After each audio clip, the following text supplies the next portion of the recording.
there's always a pressure to rush, and go as fast as you can and hustle. But like when, big things that are unexpected come up, what I found is usually what they'll do is they'll kind of set us back for a day and we're like, wow, we didn't expect this, like what's going on? But then once we kind of regroup and focus, oftentimes if we spend the time to kind of dig through it and dig into the details, we actually come out of it with a much deeper insight as to why that happened, and then usually something even deeper than that we can apply to the project and a higher level.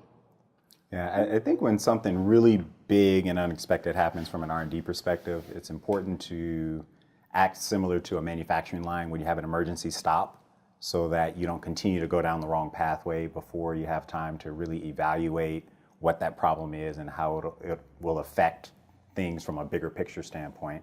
Like Brandon said, once you take the time to do that, you learn in the process, and even if it turns out still that it's bad, you have learned enough to try and prevent, running into that problem again. So I think it's really important, one, the communication, so that when someone notices something really bad has happened, that everyone kind of is made aware of it as soon as possible so that we can work towards fixing it. But two, just stopping, slowing down, figuring out why the problem is there and seeing how to work around it. I don't know if understaffed is the right word, but when you have limited resources, it really makes you focus on like what's important. So I think initially, the very beginning of our company, if we had had a lot more money than we did, we might not have actually spent it the right way. Yeah. Just because, being kind of, resource constrained, it really forces you to what is absolutely important. And usually, you figure that out. It doesn't cost that much money, or you can do it with the staffing that you have if you're properly motivated. Yeah, I'd even go one step further and say if we had a lot of money, what would have happened? We definitely would have spent it.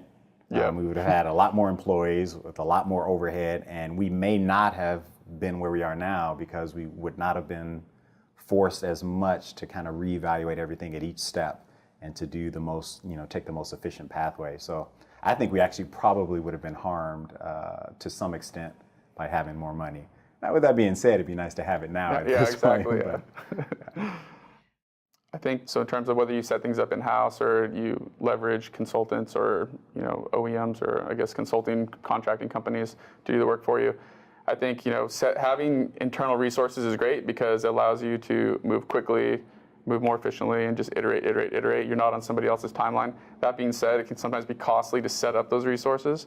So I think the approach we've taken has been usually if we have an idea and we need, say, an expensive piece of equipment or something, some other resource we want to bring into our lab, we'll find somebody that has it, maybe pay to try it out first, or maybe have an initial period where we prove out the concept. But then once we know that that'll be an essential part of our R&D, then we'll bring it in.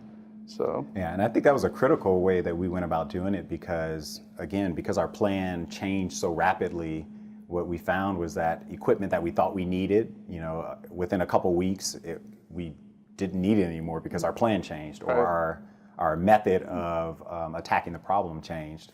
So again, if we had a lot of money, we'd probably have our lab full of fancy equipment that we never use, but we wouldn't have necessarily gotten any further. Yeah. That being said, in the beginning, we didn't have a set lab, and we were kind of renting space out in some random locations for very cheap, to the point where every time we left, we'd have to box up our stuff and put it in our car. So I mean, in the beginning, we don't have any money. I guess that's the option that you have. But we really started making progress once we actually had a dedicated workplace with some at least basic chemistry capabilities to where we could come in, stay all day, all night, not worry about getting kicked out, and actually make some progress.